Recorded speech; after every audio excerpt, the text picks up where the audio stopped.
Hey, listeners. Today I have a special treat. This guest today, Arlene Pellicane, is one that I had heard on Focus on the Family numerous times. And every time I saw that she was a guest, I always got excited because I knew it'd be a good episode. So when her publicist reached out to me, it was an absolute right then. I said, yes, I want to interview Arlene. So welcome to the podcast, Arlene. That is very kind. Thank you so much, Carol. Yes. So, can you just give the listener just a brief little overview of who you are and your life right now? Yes, my husband James and I have been married for 26 years. I was that girl that really wanted to get married. Like in high school, I wanted a date and I wasn't dating anyone. In college, I wanted a date and it was like, where are all the men? And then finally, I was in my late 20s, which now is very normal. It But then it is. felt very like, why did it take so long? So I was so happy when I found James that he found me. And we have three kids. One of them just graduated from college. That's Ethan. I have another one, middle is in college. And then our youngest is at home with us, and she is a sophomore in high school. Wow. And I love to write books about marriage, parenting, screens. So I've screen kids to help us navigate that world, Parents Rising.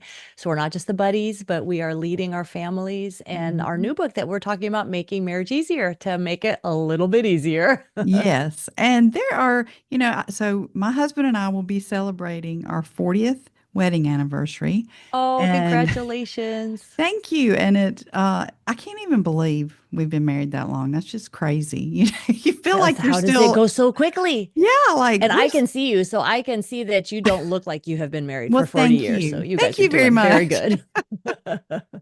But if you feel like, oh, I'm still in my 20s or 30s, but not Right. 60. So, but Yes. when I was reading this book, first of all, you have just such a fun personality. Some of the things that you share in here, I couldn't believe you shared. You were just so much fun. So, so I knew this was going to be a fun interview, but the Making Marriage Easier, it's a really easy read and it's quick. Like the chapters are only like 4 or 5 pages, Yeah. and you have practical takeaways. And I learned several things, that I'm like, oh, I probably need to implement this so I feel like what we're going to share today is going to be a help to anybody, no matter how long you've been married. So, let's just go dive right in. And I want to ask you, Arlene, what are the 4 key marriage decisions that make marriage easier? Yes, we found that, okay, it's been 26 years.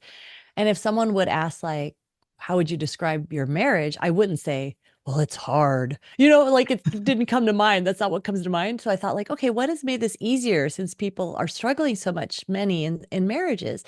So I realized it was a set of decisions that we Mm. had made. The first decision was to play by the rules. And what that means is like, what does God's word say about marriage? Well, let's play by those rules. What Right. are the things that we say, hey, we'll do this, but we won't do that? Let's make that clear so we know, like, hey, we're all playing the same game here. So play by Hmm. the rules. The second decision is to give thanks every day. Like, you're so thankful when you get married, but Right. years can settle in and you can complain and gripe and wish and be disappointed way more than you're grateful. But if you really think, I am going to give thanks for my spouse, I'm going to find things to be thankful for in my life. I'm going to thank God throughout because I know that's his will. That makes Hmm. marriage a ton easier. The third decision is to serve your spouse. So when you go into marriage with the expectation of like, well, they're going to make my life good and make me happy and serve me, then after a while you get real like, wait a minute, what's happening? But if you are Disappointed. disappointed, mad, but if you're going through your marriage saying, you know what? No, like Christ calls us to serve, and we look most Mhm. like Jesus when we're helping someone, serving someone, being humble. So it just it's not about being a doormat. It's not about being taken advantage of or, losing yourself. Not like that. But it is about considering the other person. How can I help you today? So instead of going through the day like, well, you haven't done anything for me, so I'm not going to do anything for you.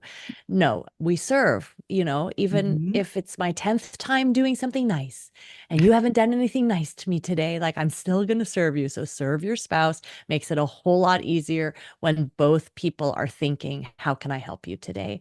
And then the Mhm. last decision is to take fun seriously. That fun is why you got married in the first place, that you thought each other funny and Yeah. entertaining and amusing and fun.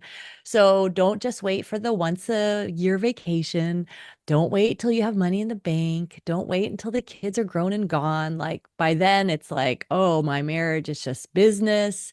We hardly Mm-hmm. talk. We never laugh together. We barely talk. Whatever. It's like you want to make sure you're having fun throughout. That makes it a lot easier. So take fun seriously.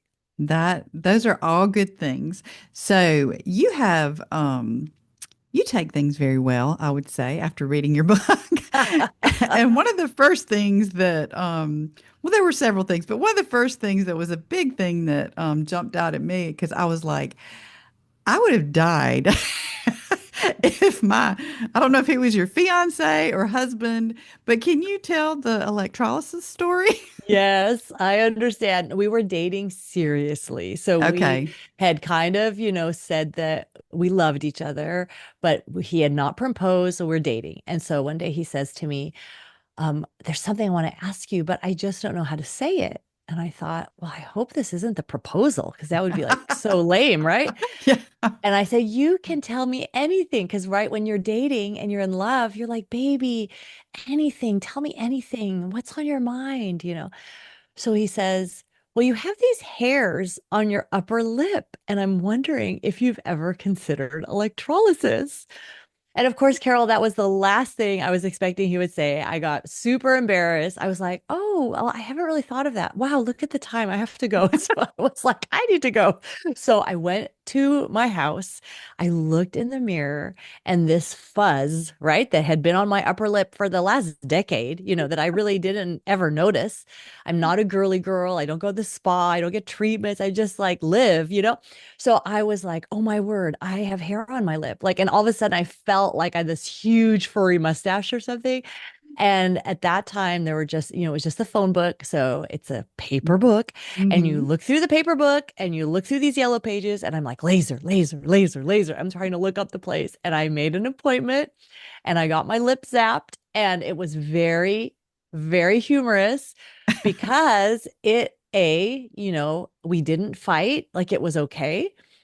And then B, on his side, what he would say is, okay, like I was thinking about asking you to be my wife. And if you're going to be married, like you have to be able to say things to each other. Like, how are you going to talk about, like, where am I going to live? And how much debt should we go into? And what about the in-laws? Like, how are you going to say all that if I cannot talk about your lip? And so he had been Mm-hmm. really thinking about it. Like, I wonder if she would zap her lip and get rid of those hairs. So it's so funny.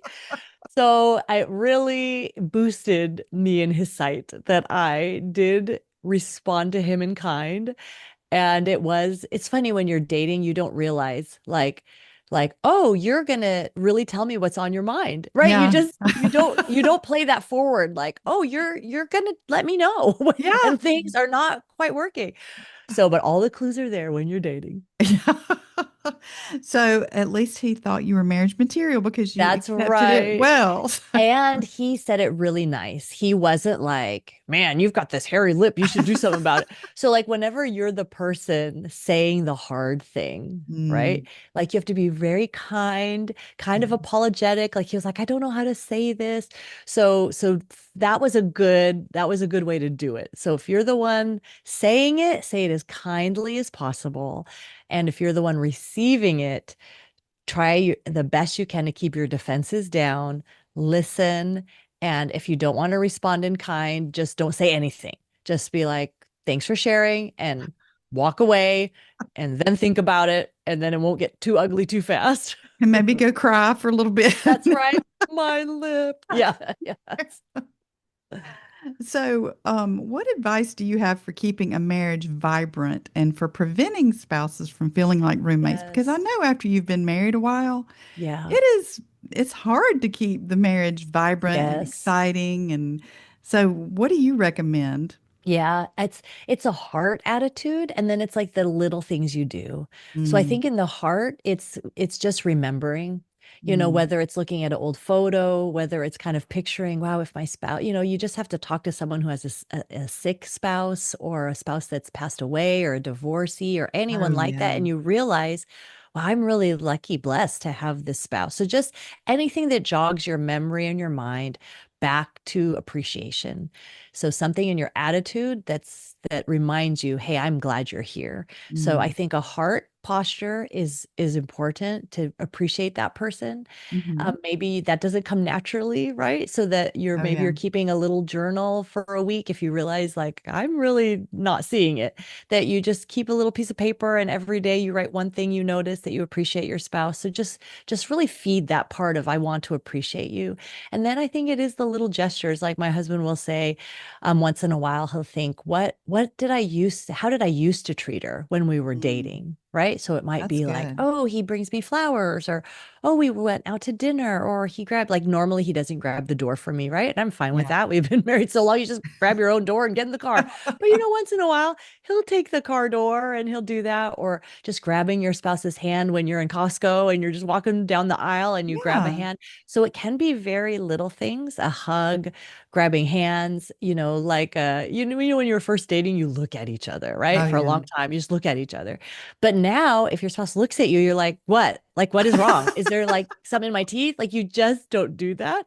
So little things like a handhold, a glance that's 3 seconds long, and just like, hey, I love you. They're just so little, but they connect you. So I think that the heart attitude and then the little gestures that let them know, like, I still love you. Mm. Planning a trip, I think, is really great. It could be just in your city, 2 hours Mhm. away, maybe, or you're downtown, but a 24-hour getaway, or maybe you're planning, you're saving money and you're going on that special trip. Like, things to look forward to, I think, are really, really good. And then finding mutual activities that you can do together that helps bond you, having new experiences together. So everything isn't like the same exact day for 20 Mhm. years. Yeah. It's like, oh, look, we're eating Mexican and we always eat Italian. Or, oh, look, we tried a restaurant we've never tried before. Just something novel that you can do. I think that helps too.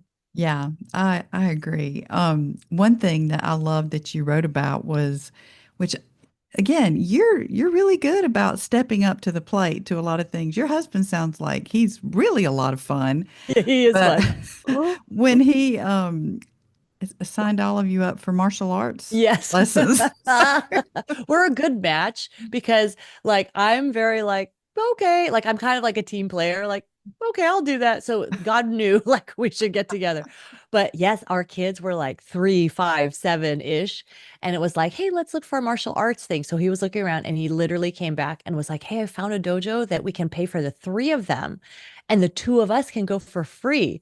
And it's like, when did that ever dawn on me I that know. I wanted to go to martial arts? I'm Asian, my husband's Caucasian, and it's just all very funny. And so there we were in the class, and we're all in matching t-shirts and pants, and there are all these little kids, and my husband and I in the back of the class of like 20 people, let's say, and we're in the back, and it was hilarious. Oh And my we did gosh. this for 3 years, and believe me, that first week I was like, this is a mistake. Like my husband's legs are around my neck, like trying to choke me in a triangle. And I'm like, this is ridiculous. I feel ridiculous. I'm Yeah. completely not flexible. So when I do a kick, it goes like 2 feet off the ground. Like, it's pathetic. I like kick the bag, like nothing happens. Like, it's just a wreck. And I never got good at it, but it was just kind of funny and amusing and good.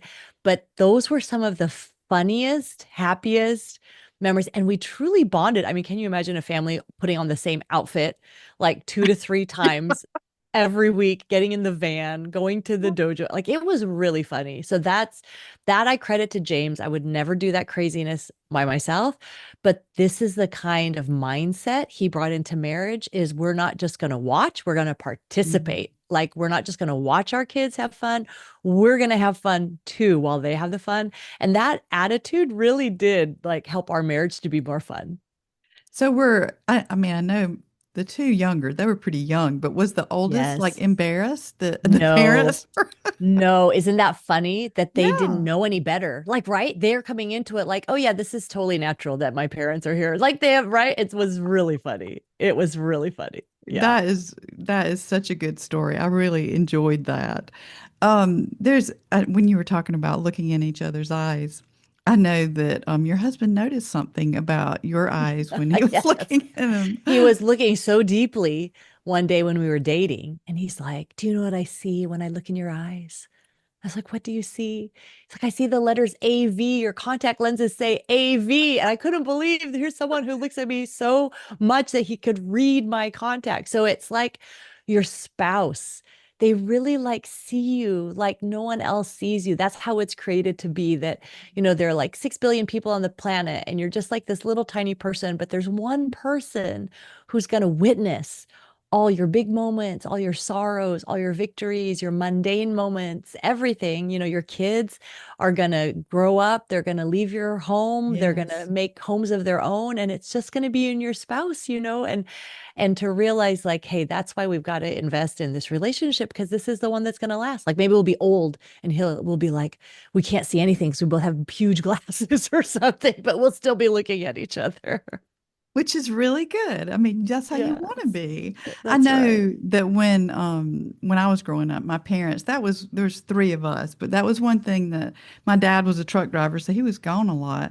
But my Yeah. parents always prioritized, like they would go away for a weekend Oh, or and it, they didn't do yes. anything fancy or whatever. Right. But I grew up seeing that. And then when I Yeah. got married, one of the first time we didn't have children till we had been married for 8 years. And Yeah. so when my daughter was born, she was only 3 months old the first time we went on vacation.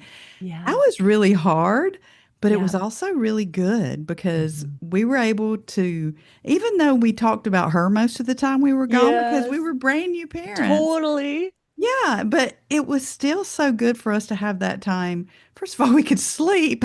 you know. Totally.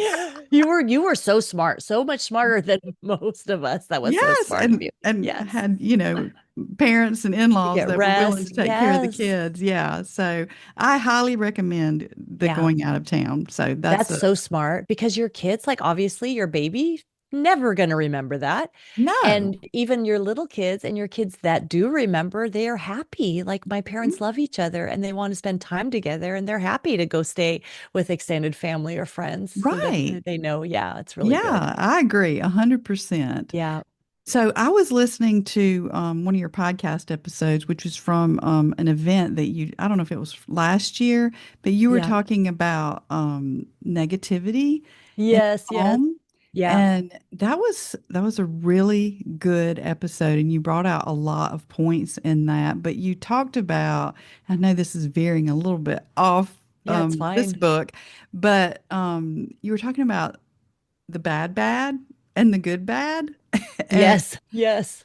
I thought that was This really this interesting. actually hooks in okay with marriage because, it's about that there is bad that really is bad. Hmm. But there's a bad that keeps you out of trouble that is good. So, for Yes. instance, looking at the curses and the blessings in Deuteronomy 28, God always tells the people of Israel, hey, if you follow me, all these good things will happen to you. Your barns will be full, like you'll be blessed.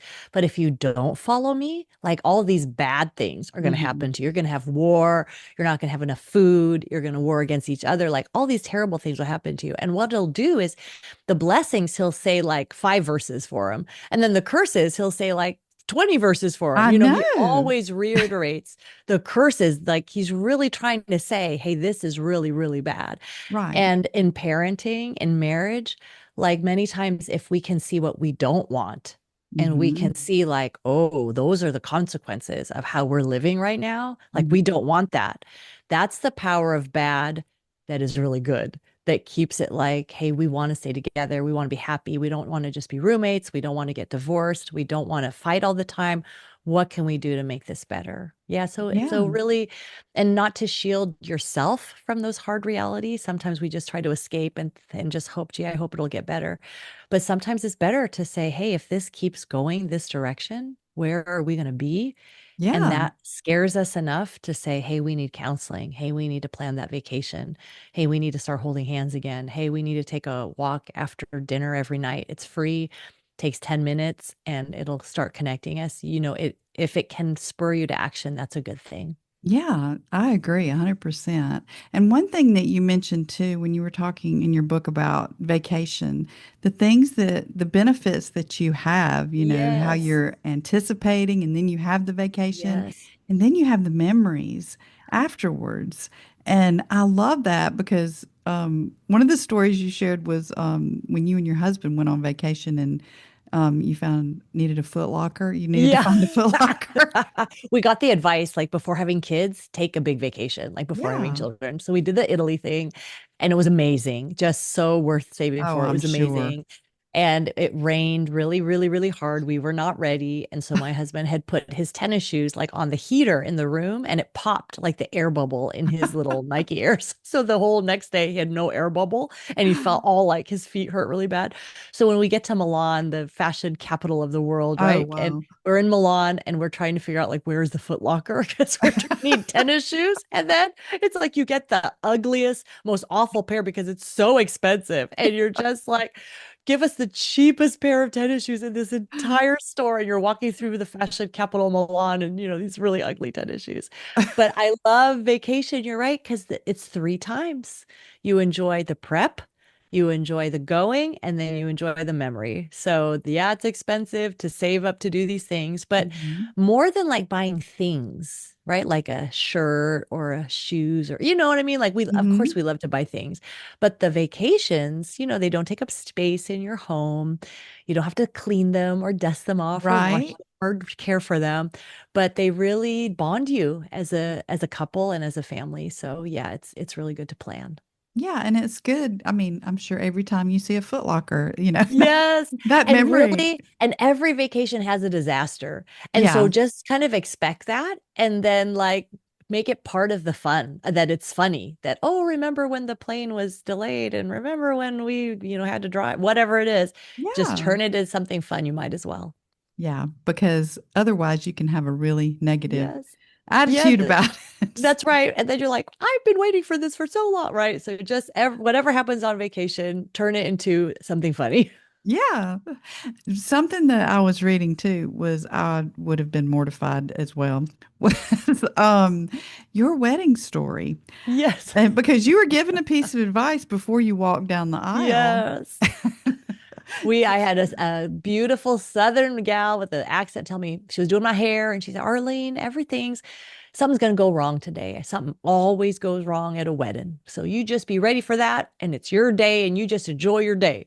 And I was like, okay. And I figured that, I'm going to use that. Something tiny is going to happen. Well, something very big happened, as you know, Carol. So we're so excited. I'm finally getting married. And my husband's divinity professor, he was going to get his master's of divinity in grad school. And so this amazing pastoral, like think Batman, Alfred, like really dignified, lovely, just the sweetest, kindest, wisest man was doing our wedding. But we were his second wedding. So he was Oh, inexperienced in weddingdom. So when he's sitting there with his little book of his notes and really thinking about it and kind of nervous and all that, well, the music had stopped, like a transition of music that he interpreted as his sign to start talking.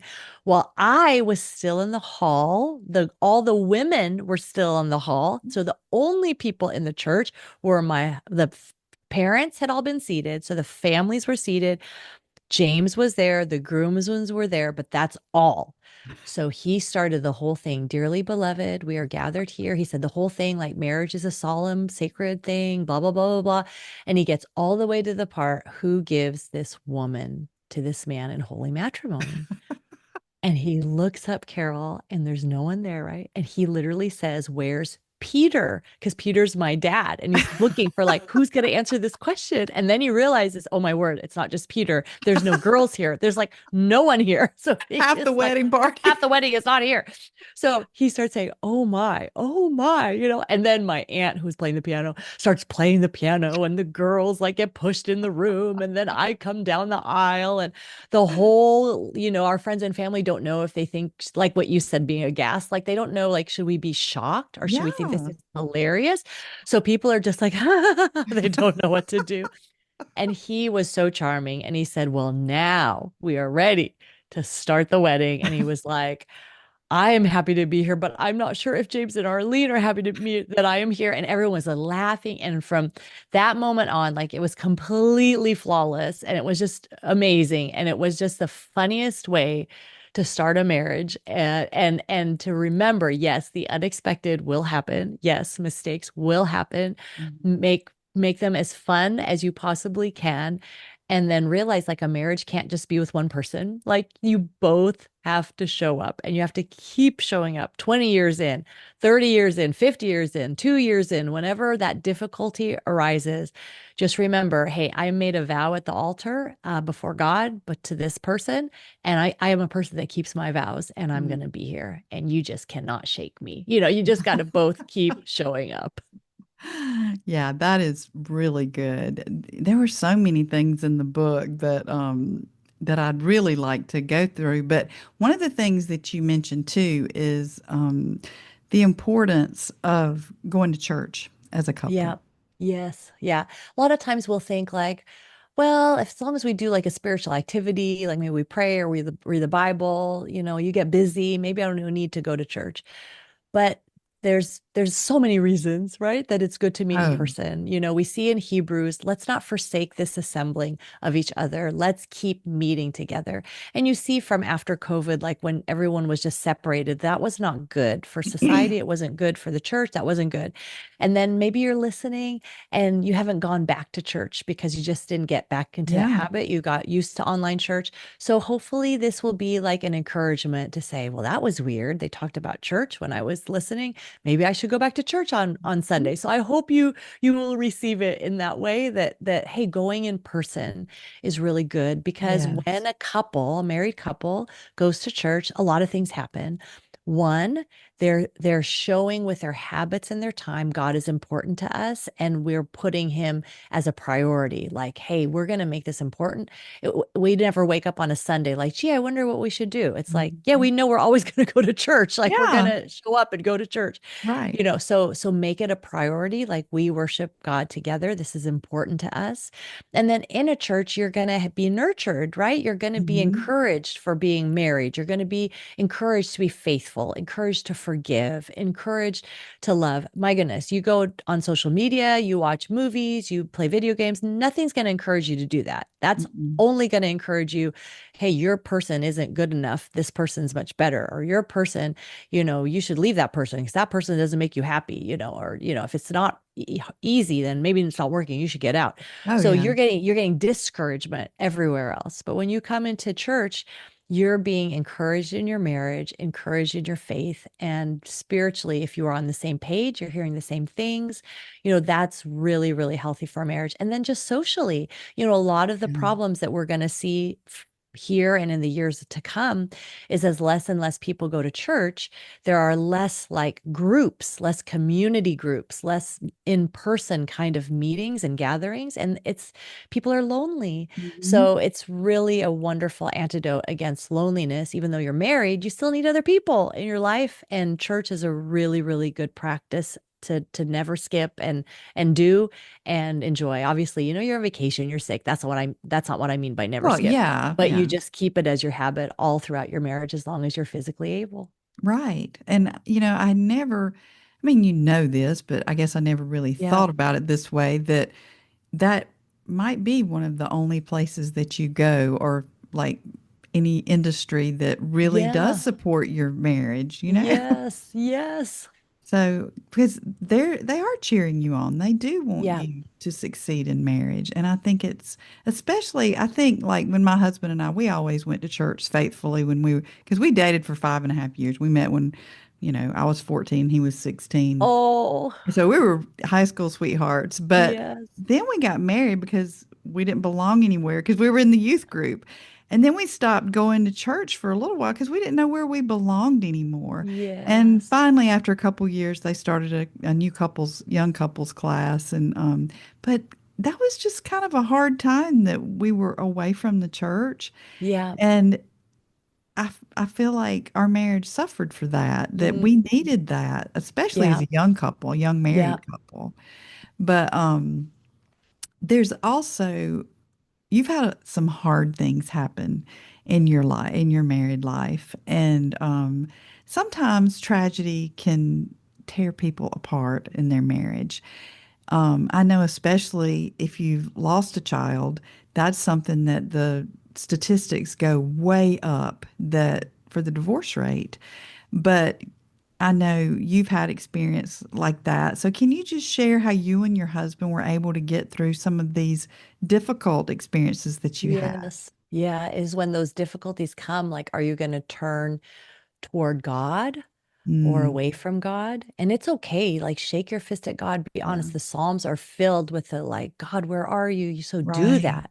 But you are turning toward God. Like, I'm going to engage you, God, Hmm. versus like, I'm going to shut you out, God, you know? So, Yeah. and the same is true with your spouse. So I think, and they are correlated. And so it's also, are you going to turn towards your spouse, grieve together? Talk together, find Mhm. comfort in one another, or are you going to turn away from your spouse and more isolate?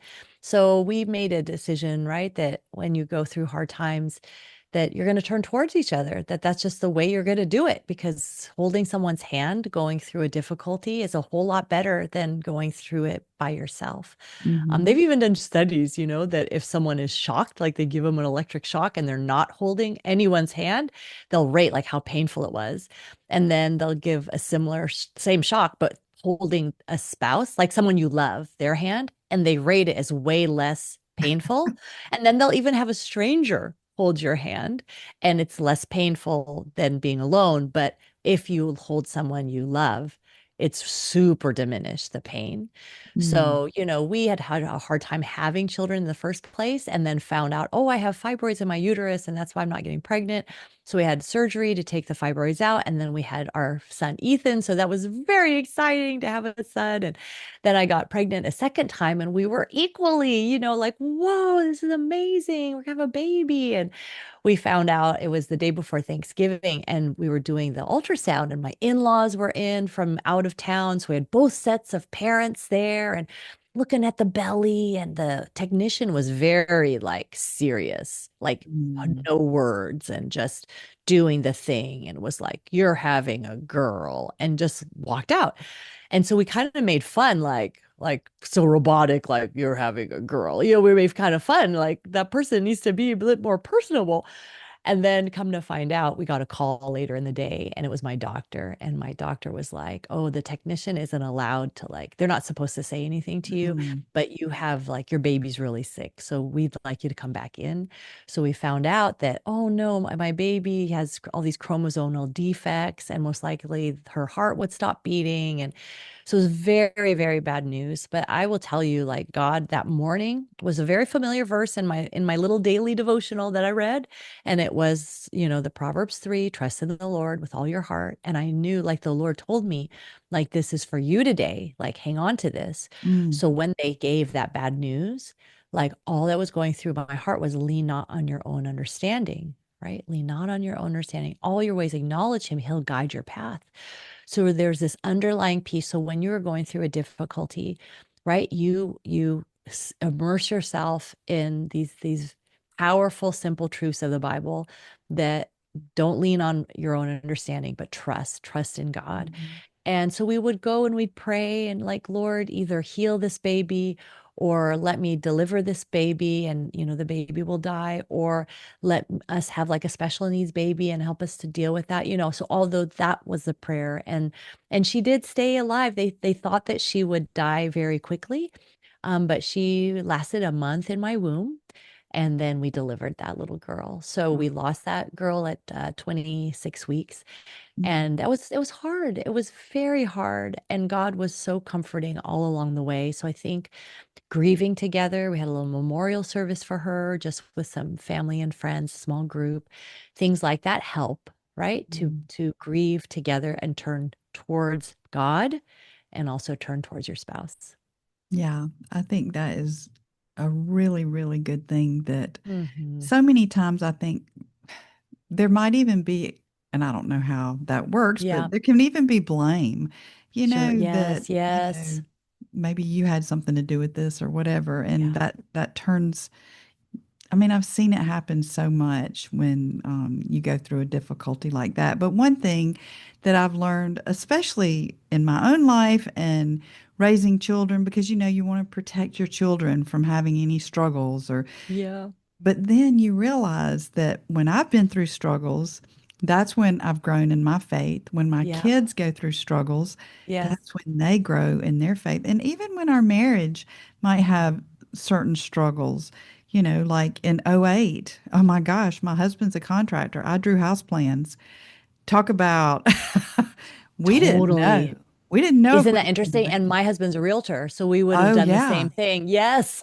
Yeah, and it Yes. was it was terrifying. It was so, Yeah. I mean, my husband's mother was the secretary for the business because he owns his own business. And I remember one day I pulled up and to get his paycheck, and she was like, "You don't get a paycheck this week." And I was just like, "What are we gonna do?" So that Yeah. was a Yeah. hard. My kids, I ask them now because my Yes. kids are now almost 32 and almost 29, and they don't even remember that. And I don't even, Right. Yeah. how did we? I don't know how Oh, we did it that they don't even remember it, but they just, yeah. They don't even, right. yeah. Yes. And so that's a Yeah. blessing that they It's a don't remember blessing. that. Hmm. But yeah, but it did bring us closer together, and we, Yeah. we're like, we're going to get through this one way or the other. And it was hard. It was really hard. Yes. But Yeah. there's all different types of suffering in marriage. But if we can just trust God and rely on Him, just like the verse that God gave you, that He has a plan and He has a purpose. So I appreciate you sharing that. Um, so I want to take a little bit of a hard turn here Yeah. because as you get towards the end of your book, you talk about doing things together. So now that me and my husband have been married for almost 40 years, sometimes it is hard to like agree on something that we want to do. And Same. so it's, a lot, I guess, you hear opposites attract. And it's so true. My husband likes to be outside all the time, and I'm inside most of the time. And I like to read, and he likes to go do things, zip line, and Right. I'm like, don't Yes. make me do that. No, Yeah. actually, I did do a ropes course one time, and I was like, I'm like, okay, I'm bound and determined. The whole family did it, and I was just like, Right. God, if you get me off of here, I promise I will never do this again. It was awful. It was awful. But I tried, and my husband You and I are appreciated. like, you and I are like sisters. Yeah. It was just not my thing. But you shared some of the things Yes. in your book. You had like a whole list of things that are possibilities for which I think sometimes you do need to look and say, hey, maybe we could try Yeah. this or what. But I loved what your husband does because you said you like to go thrift store shopping, and he found a way to Yeah. make it fun for him. So share what your That's husband right. does.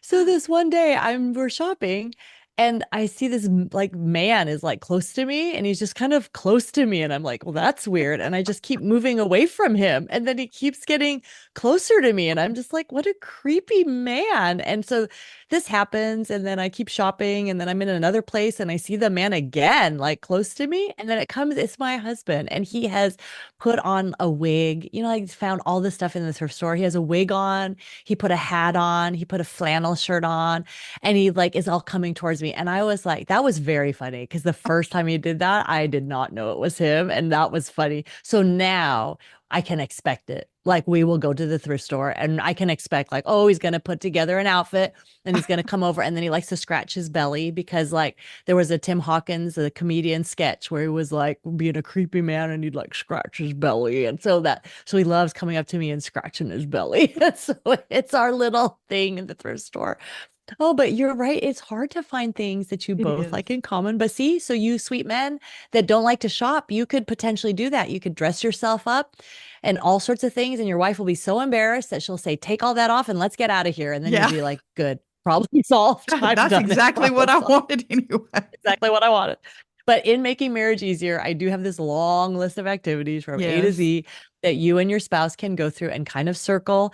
And probably, hopefully, there'll be one or two things that you both circled that you Hmm. both could try together. And it is your attitude with the zip lining like, okay, baby, if you like it, I'll try it. So that is the Hmm. thing. And if you can do it enough, it doesn't terrify you, you're okay with it, then that might be a thing you do. But if it is really scary, you really don't like it, then you can be like, you know what? I tried it. It's not my thing. Why don't you go do that with the kids? Or why don't Right. you go do that with your guy friends or whatever it is? And that's okay too. But Yeah. it's this attitude like, I'll try. Like you like that, so I'll try that. Yeah. That's one thing that I can't do it anymore, but we used to shoot. We live on a farm, and so like clay shooting and things like that. Yeah. So my husband's really gotten into that a lot lately, and so there's courses all over the place. And it's kind of like a golf course. Our son did it in high school, so then I became more familiar with it. But you go from Yeah. stand to stand, and you have all these different configurations of shooting clays. And so I, my husband's like, why don't you do it? And like, he even got a gun that had less power.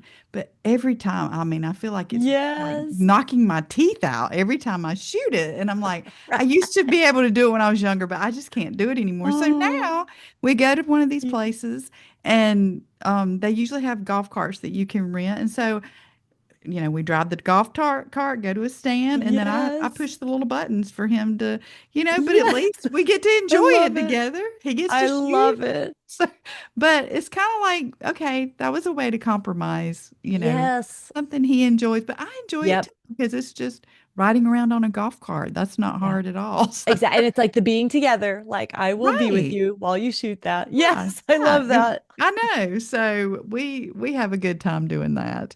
But so as we are about to close, is there anything that maybe you want to mention that maybe I haven't brought up that you think is very important for our listener to know? I think I want to call people back to the dinner table. So it's something that, Yes. our grandparents did so naturally. It just was no thought at all. It's dinner time, everybody's around the table.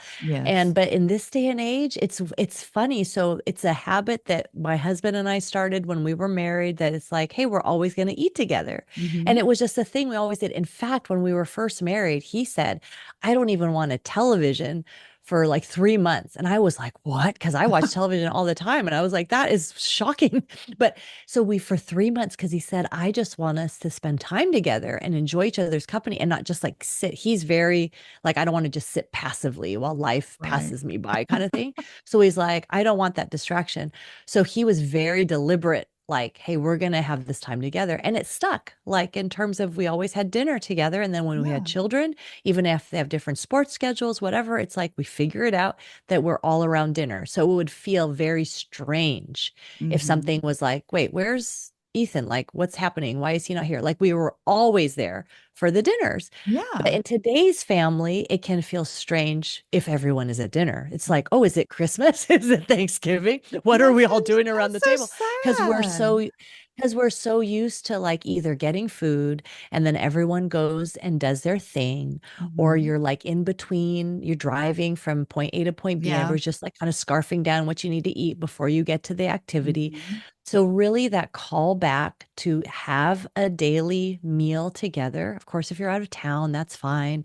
If you Right. work the night shift, maybe it looks like a coffee in the morning, but Mm-hmm. something around food because you all need to eat that the husband and wife can have as a routine that, hey, every day we are going to see each other at Mm-hmm. this meal because we have to eat.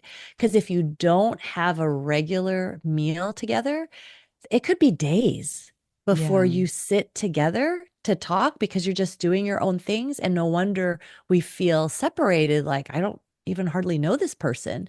So, Mm-hmm. the daily meal is a really easy way to get back connected. So, get back in that routine if you have gotten yourself out of that routine.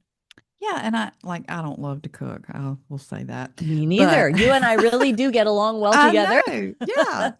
But even if you go out to dinner, even if you like Yeah. there's a McAllister's Deli, it's just like sometimes we'll go there. And I do Yes. cook some, but we have difference of opinion of what we should eat at night. So that's a little bit of a Yes. problem sometimes. But Yeah. we figure it out, we make it work, but we do 99% of the time. If we're all, in the Yeah. same space, we do eat Yes. together. And I agree, it's important. And as the kids have left, the TV has come back on, which is not a great thing. Yeah. But I try to like get it focused back on how was your day? Yeah. At least get that much of a Yes. conversation in. But I do Yeah. think it's important to look at each other while we're eating. So I'm glad that you mentioned that. So this book that you have, Making Marriage Easier, for my YouTube people, they can see it. I hope that they will go, and like I said, it is a very quick read. I finished reading the last 40 pages this morning, but it was just like it's so easy. But I love how you summarize each of the points. The thing is, if you could take each of these points from each section and just put it up on a sticky note, like they're just so quick. And I just appreciate how you took that and made it really easy for people to implement. So, Yes. can you tell the listener how they can find you if they want to follow you, your podcast, and you've written several books, you speak? Tell us all of that. Yes, it's so good to be with you. Making Marriage Easier is the book. And if you go to makingmarriageeasier.com, you can find free date night ideas and those kinds of things. Even if you only Okay. have 15 minutes or 30 minutes, they're little ideas for you. So makingmarriageeasier.com. And then the podcast is called the Happy Home Podcast. And wherever you listen to your podcasts, take a look.